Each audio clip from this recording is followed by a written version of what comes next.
We took things in two different circumstances. The Beaudesert side, we literally had to wind the business up, it disappeared. So we had to literally allocate the paper clips between Logan and the other council. The Gold Coast side, we were taking something off them and they didn't want to give us anything. For example, 40,000 new residents from both. We got 330 positions from Beaudesert Shire Council, only 280 staff, but 330 positions. On the Gold Coast side, for their 40,000 residents, they offered us 45 people. So huge issues for us to deal with.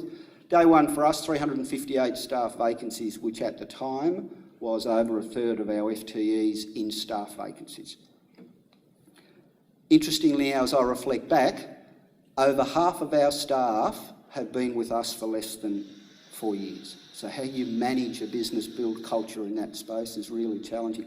But the good thing for us, we had to deal with the issues, and we have. We've got pretty much all of this behind us now because we had no choice. The amalgamated councils still have choice, and I'll talk later. They haven't dealt with it. The process was through a couple of committees. There was no methodology. We made it up as we went along. We also ended up drafting the protection framework for staff. In terms of amalgamations, there are some similarities. You end up with multiple sets of everything. You end up with huge service delivery issues in terms of service levels, methods, structure, multiple rating systems. You've got to prioritise, but all of that common stuff. But when you don't have amalgamations and you change boundaries, you've really got to work out what you do with assets, liabilities, staff. You don't necessarily have the resources, tools, accommodation. For us, the Beaudesert administration building went to another council. What about the staff we had to take? Where do we put them? We built a building that cost us $20 million to last us 30 years. It's now full, so really challenging stuff. There is a big difference in this space between amalgamation and boundary change. Lots of challenges for us. I won't spend time on that. Other than planning schemes, we ended up with 6 planning schemes, 3 planning schemes and 3 superseded planning schemes that were still current. Gold Coast, I said, offered us 45 staff, none of whom was a planner. I argued, I said, come on, you've got the largest and most complex planning scheme in the state and you're not even giving us a planner that knows how to interpret it. They gave us one, increased the salary for the position, advertised it, and 1 week after that planner started with us was back at the Gold Coast. So we had no one with any knowledge of their planning scheme. But what we tried to do was say unique circumstances create unique opportunities. You have to really play the hand you were dealt. So we got into some structural stuff. For example, we didn't have a top-heavy structure. I took the opportunity to get some new areas in council, which traditionally council would never have given me. So we have a branch now focused on outcomes and performance. We have a community engagement program. We got some resources into asset management and we fixed up some black spots. Again, if I went to the old council and said I need some more staff to do this, I'd have Buckley. So we took that opportunity. We had some strong messages. It's a unique opportunity to build a new Logan. We must take it. It's not about building the old Logan, so just getting back to where we were, and we had to get our staff on the journey. And this is a really important slide for me and something, it comes out of a book by Jim Collins, Good to Great, which I'll talk a bit about a bit later on. But whenever you get in any of these change spaces, I think there's a real danger that you take your eye off what's going well and focus on something else, and it can be at the expense of what's going well. So for us, it was making sure we were focused on our day-to-day service delivery and getting that right, and at the same time, working out what else it is we could do to improve.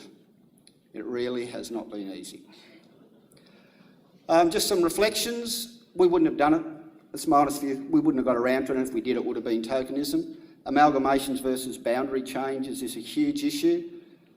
You need the objectives and the rules up front. We had no idea. All the stuff, the Commission's report, Cabinet turned into a Cabinet document, so we'll actually see it in 30 years' time. Not even tell you why they did it, what the rationale. They made recommendations in the Commission's report and referred to studies and all of that, which they didn't make public. We'll see in 30 years' time. So you've got to do it differently. How do you get political support? How do you get staff support? I'll talk about a guy called Bob Abbott, Mayor of Noosa. I think was the most popularly elected mayor in the elections in 2008 stood on a platform of opposing amalgamation for Sunshine Coast. How do you lead reform when that's your agenda? It's really... And staff who are disadvantaged were white hands, and it's a hard space. My view, big's not necessarily best. I really get worried about taking the local out of local government. Our councillors are a good example. Previously, about 8,000, they looked after about 8,000 residents each. That's now 24,000. That's now 15,000 each. So nearly double the number of people to look after. People are complaining they don't see their cap. I'm a passionate believer in local government because it's local, and I really think we're potentially setting ourselves up.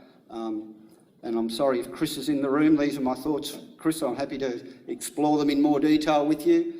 I think economies of scales, if we've got problems, can be gained in other ways. For example, planning. We're dreadful. You know, we all plan to our own boundaries. Like, we're just as bad, and maybe that's not your council, and good luck to you if this is not Victoria.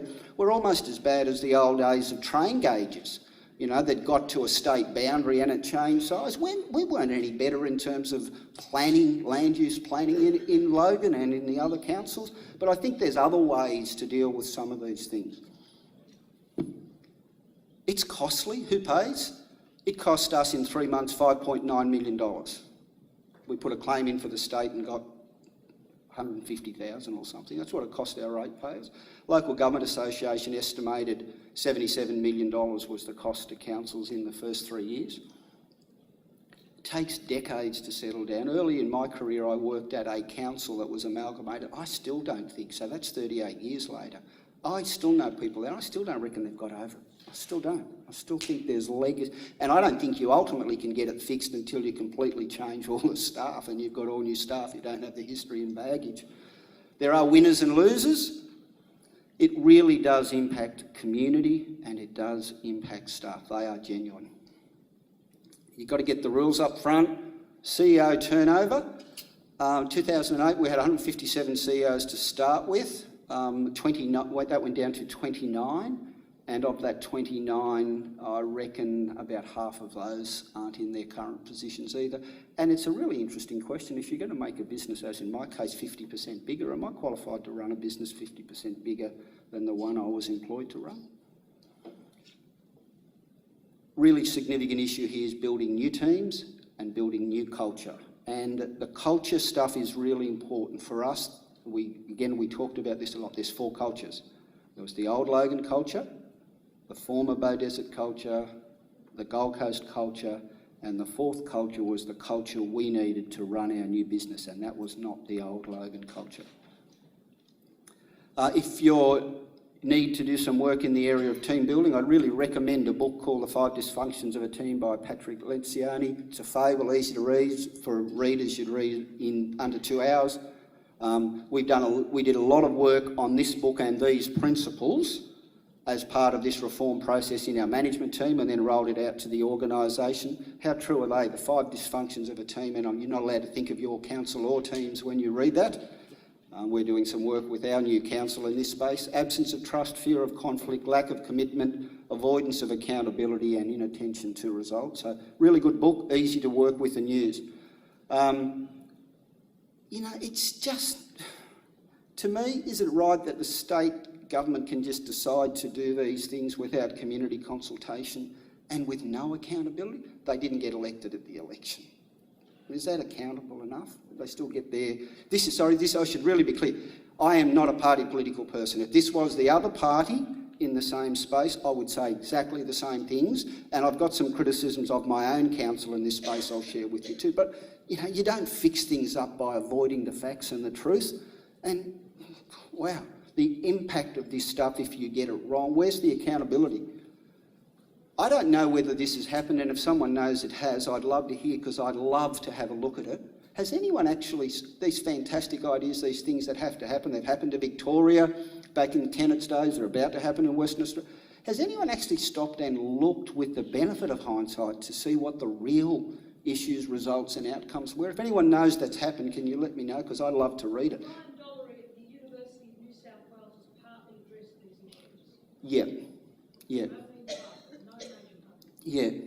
It's just, how can we do it and start other states follow and do it, and no one's actually stopping and having a serious look about whether it works or not. Amalgamated councils in Queensland are still struggling, and many of them just haven't dealt with it at all. They really haven't. They haven't been made to, so they haven't. Just to help, the new government's elected, and it's now said if communities want to de-amalgamate, they can. So we've got this whole other layer of uncertainty now. Some key questions for me. In Queensland, what was it really about? If I understood what they were trying to achieve, it might have been easier for me to help and take a different mindset. What should it be about if we're going to change boundaries? What's the right size? How do we determine that? Has anyone seen a study on, a couple of examples, very, very different models of government? Greater Sydney, dozens and dozens of councils. South East Queensland, half a dozen. Brisbane City Council, one of the largest local authorities in the world. Sydney City Council, a council of CBD high-rise. So have we ever looked and tried to work out seriously where these models are right or wrong? Really big issue for me. How important is local identity and local influence? I know, I've worked in all different size councils, all different locations in my 38 years, and I know local identity is important, and I know people will pay whatever they've got to pay to have their own mayor and their own name. They're really important stuff to communities. Where is the accountability, and how do we make it timely? Divided or undivided areas, really interesting question. I'll talk later about what's happened in Queensland. How much should councillors be remunerated? Interesting question. Just quickly want to run through our local government elections in 2012. Set by law, the last Saturday in March every 4 years, except for this year. The state wanted to have its election then, so our elections got pushed out 5 weeks, which effectively gave me 3 weeks to get a new council. We have a new council of 13, a new council with 5 new members out of 13. Gave me 3 weeks to get a new council inducted, get them to make all the decisions, get their committees and deputy mayor and all the politics, all of that, get them all inducted and get their head around a $715 million budget, which included the return of water and sewerage services in 3 weeks, because we'd normally spend 4 months on. So our date was pushed out 5 weeks. Was run by the Electoral Commission under the new Local Government Act, cost us $600,000, conservatively more than we could have done it ourselves, our community. We don't have money, we are our ratepayers. $600,000 more than we could have done it for, and other than people who work for the ECQ, there's not a person who hasn't said that the standard of the ECQ is dramatically less than the standard we delivered. 30 councils had full postal ballots in Queensland, so 53 were attendance voting. And there's 50, this surprised me, 50 undivided councils and 23 with divisions or wards. We're one of those. Nominations for the election were down 6.3%. Record number of women, including for mayor. And if I can make an interesting observation, just before, 4 months ago, a third of the people who lived in Logan had a female in every political position. They had a Queen, female Governor-General, female Prime Minister, female Governor, female Premier, female Mayor, female Local Council. So, fairly interesting circumstance. There were 238 candidates for 63 mayoral positions, 1,300 councillor for 450 councillor positions, 10 mayors and 34 councillors unopposed. Our mayor was unopposed and 4 of our councillors unopposed. Excluding Brisbane, I found this interesting. Not a single party endorsed person in the whole of Queensland except some in Brisbane City Council.